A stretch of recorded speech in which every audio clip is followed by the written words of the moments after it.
Welcome to The Bo Show, the home of faith, family, and freedom. Please make sure to subscribe to my channel here by clicking the button. And also, please head on over to EpochTV and NTD.com if you would like to see the full episodes of my show, as we only have a condensed version right here on YouTube. As you know, we try our best to give you truth, but big tech still has a way of shortchanging truth tellers. And that is the theme of today's show, as multi-Grammy award-winning rapper and billionaire Kanye West, who now just goes by Ye, has been locked out of Instagram and Twitter. But let's go back a bit, because the history of Ye is something that requires understanding, patience, and context, which most of the media fails to provide. Ye was one of the first people, especially black people, and especially rappers, that entered into the domain of President Donald Trump. He visited him in the White House, to the consternation of many, since Democrats thought that they had the black vote and rap genre cornered. Jay-Z and others visited Obama in his White House years, as Obama represented the Mr. Cool of those who inhabited 1600 Pennsylvania Avenue. So when the supposed racist Donald Trump won the presidency, it was an anomaly and a shock to many that A, he'd want to meet Trump, and B, that Trump would actually invite him. Much of Kanye's Blexit, or black exit from the Democrat stronghold, was due to Candace Owens, host of Candace on the Daily Wire. Owens is a firebrand black conservative who, along with Charlie Kirk, challenged the presumption that all blacks should be de facto Democrats, and that systemic racism is a serious threat in this country. In sometimes a strident, defiant way, Owens would hit back at these narratives that have been pushed for decades, and Ye was someone who listened. Bear in mind that hip-hop and rap are supposed to be genres of consciousness. I've delivered numerous episodes about rap music and Gavin Newsom's recent catering and pandering to rappers who have been criminals. So if rap is a genre of consciousness, it would stand to reason that rappers should be questioning and challenging, and Ye has done that. But he's one of the few that has been vocal about stepping out of typical groupthink. He gets criticized for the very thing his art is supposed to do. He sees things differently, but many people have dismissed him as being crazy or bipolar, and it throws the baby Ye out with the bathwater if you dismiss someone's truth that may be immersed in mental illness. Yeah, mental illness can cause erratic behavior. That is true, but does not mean that everything a bipolar person says or thinks is untrue. He recently sat down with Tucker Carlson, and I want to play some of that interview for context. At the recent Paris Fashion Week, he and Candace Owens wore t-shirts that read "White Lives Matter." Rather than asking West why he and Owens wore the shirts, the media just began the pylon and the shock campaign. If this were any other person, they would have immediately asked, "Yay, who are you wearing? Oh my gosh, tell me more, what an ensemble." But no, they wouldn't even go there. He also wore a lanyard as artwork that was a baby's ultrasound to call attention to abortion, especially black abortion. When asked what the response to that had been, listen to what he said. I don't care about people's responses. I care about the fact that there's more black babies being aborted than born in New York City at this point. That 50% of black death in America is abortion. So I really don't care about people's responses. I perform for an audience of one, and that's God. So Ye has an audience of one, and some would like for it to stay that way, where he can be silenced. He speaks about his consciousness level rising when Trump came into office, and how he was told by his ex-wife, Kim Kardashian, and others, that his career would be over, and he might be killed for supporting Trump and wearing that dreaded MAGA hat. Even his wearing the White Lives Matter shirt could get him greenlit, which means an open call for people to beat him up. But clinging to his Christian faith, Ye believes he's a warrior and called for a time such as this, as it says in the Bible. Listen. He made me for such a time like this. It's like with David. You know, he tended to the sheep, but while he was out there, he had to fight all kinds of animals. So when it was time for Goliath to come, he thought because he was a sheep herder that he didn't have the skill set to take down Goliath. And the thing that I have is the position, I have my heart, but the number one thing is we have God on our side. And for the people, even if you don't believe in God, God believes in you. Now, this must have made atheist liberals' heads explode. But it will be easy for them to denounce and dismiss him as a religious zealot and kook. They surely don't want you referencing the Bible. And they don't want you supporting the great Satan in their eyes, Donald Trump. Listen to him talk about the media. And we are in a battle with the media. Like, the majority of the media has a godless agenda, and their jokes in that work, and this whole like, oh yeah, he's crazy and all these things, they don't work because the media has, you know, they've also watched travesties happen, just even specifically to me, and just watch it and act like it wasn't happening, and they stay quiet about it. This is really a great point that he makes about the media. And see, when the media is no longer your friend, but a charlatan and grifter apparatus, you have to be very careful. It's a wolf in sheep's clothing. He's right to say that the media has watched atrocities and failed to even report them. They have indeed become anti-faith. They may cling to some sort of agnostic church and state separation as their reasoning, but they have taken an anti-faith position. Ye's Christian album, Jesus is King, was immensely successful, but it was panned by the media, who still didn't want to report it. They still had a bad taste in their mouth with his support of Trump. And to add Christianity, that was just too much to bear. When it came to explaining why he wore the White Lives Matter t-shirt at a Paris Fashion Week, here's what he said. You know, people, they're looking for an explanation, and people say, well, as an artist, you don't have to give an explanation, but as a leader, you do. Yes, I think that's right. So the answer to why I wrote White Lives Matter on a shirt is because they do. It's the obvious thing. Yeah.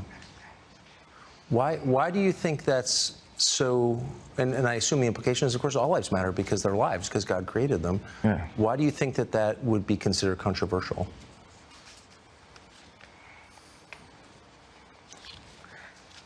Because the same people that have stripped us of our identity and labeled us as a color have told us what it means to be black and the vernacular that we're supposed to have. His dad, a former Black Panther, texted Ye after he saw the shirt, and he wrote, ha ha ha ha ha. And when Ye asked him why he thought it was so funny, his dad responded, because it's a black man stating the obvious. That's the irony of the shirt. But the media and fashion folks just don't get it. Do you remember when Alexandria Ocasio-Cortez wore the famous Tax the Rich dress to the Met Gala? Do you remember how much positive coverage that got and how she was feted for wearing it even when she had no real proper explanation for why she wore it? Do you see the difference in the double standard in fashion? But Ye is right. Artists don't have to explain what they do, but leaders do. I thought that was quite profound. Leaders do owe us explanations for their actions, and AOC's fell short. But she knew the controversy it would cause and how the media would treat it. But Ye's White Lives Matter shirt is a tongue-in-cheek of the obvious. It's funny in that way, but the very people who have tried to write the narrative don't get it, nor do they find it funny. So the only response that they can possibly have is to bash and ridicule it. For those that are supposed to be so progressive and forward when it comes to fashion, it's clear that they don't respect all fashion. When, let's be honest, most runway or high-end fashion is a statement. Designers are making a statement with color, with hemlines, with accessories. So when Ye makes a similar statement, he is panned for it because it is a message that, although clearly obvious to all people, is verboten. Shouldn't everyone be championing and agreeing that white lives matter too? Or can we only say that black lives matter because it was part of a Marxist campaign meant to unify people against police and anyone who dared defy it? So even when a fashion piece states the obvious, that should get a thumbs up from everyone or even a funny smile due to the irony, they mock it. And I've mentioned to you before how much family means these days. And it's obviously important to Ye. But he talks about how his ex-wife, Kim Kardashian, has people around her, like many influencers do, who whisper words to them to influence the influencer. Here's how he explains it. You know, there's so many things that are put in Kim's head. You know, they bring influencers. Like, no one ever knew where Corey Gamble came from. No one in the fashion world knows where Gabby came from. These people were practically made in a laboratory, in my opinion. And one of the things that they're really good at doing is being nice and being likable. And what they do is, for people that have some form of influence, whether it's an educated black woman like my mother that became the head of the English department at Chicago State University, or whether it's the most influential white woman on the planet, being my ex-wife, they have people that are around them at all times telling them what to be afraid of. It's like not what to do or say specifically, it's what to be afraid of. And if you have a person that isn't afraid of them, you know, like a Russell Brand or Candace Owens. Right. Or, it's not that we have to agree with this, but they're not afraid. They're not afraid to state what their opinion is. Yes. No one is God, and everyone has an opinion. Ye is somebody that shatters the status quo. And he mentioned people like Russell Brand and Candace Owens because they are free-thinking warriors who are beholden to no one. They are not the useful idiots. Ye refuses to back down and let people tell him what to be afraid of. Sadly, Kim Kardashian, who is incredibly influential, is likely beholden to these people who tell her what to fear. Think of the pandemic. It was a campaign of fear, and it still is. I was just in Washington, D.C. at an event and saw almost everyone go from a reception into a theater all putting masks on. And I thought to myself, this is still happening? People are still complying with this nonsense, non-science? As if the virus magically disappears when you're chit-chatting over a corn souffle in Malbec?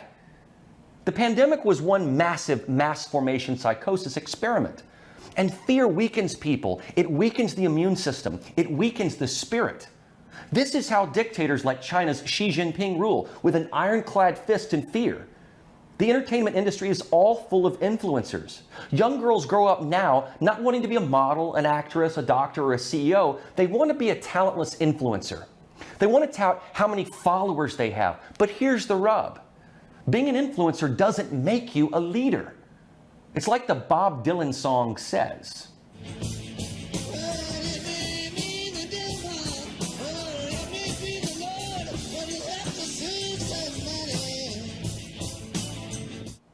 You're going to have to serve somebody. And maybe the devil, maybe the Lord, but you're going to have to serve somebody. And these influencers are not artists either, and would have no explanation for becoming an influencer other than fame or fortune. It's like being famous just for being famous. I think Ye laments the fact that his ex-wife is being puppeteered by people that have been created in a test tube. They have Kim's ear and put fear into her mind. They probably told her to distance herself from Ye, especially politically. Apparently, this same type of influence prevented Ye's dad from seeing him as a kid, due to the way people were bending his mother's ear. So Ye has this 30,000-foot view, and few people have that clairvoyance. Did you see the musings of a lunatic in that interview? I didn't. But because his opinions are so anti-establishment, just like Trump's, he catches all kinds of flack for it. You are penalized for challenging systems. So when you think about systemic things, like this notion of systemic racism, no one talks about the systemic thought process and mind control. It's systemic if it's ingrained in multiple established systems that reinforce one another. And this leads me to other systems Ye is challenging. Recently, he took to Twitter and Instagram to express his thoughts on the Jewish establishment that controls the entertainment, media, and music industry.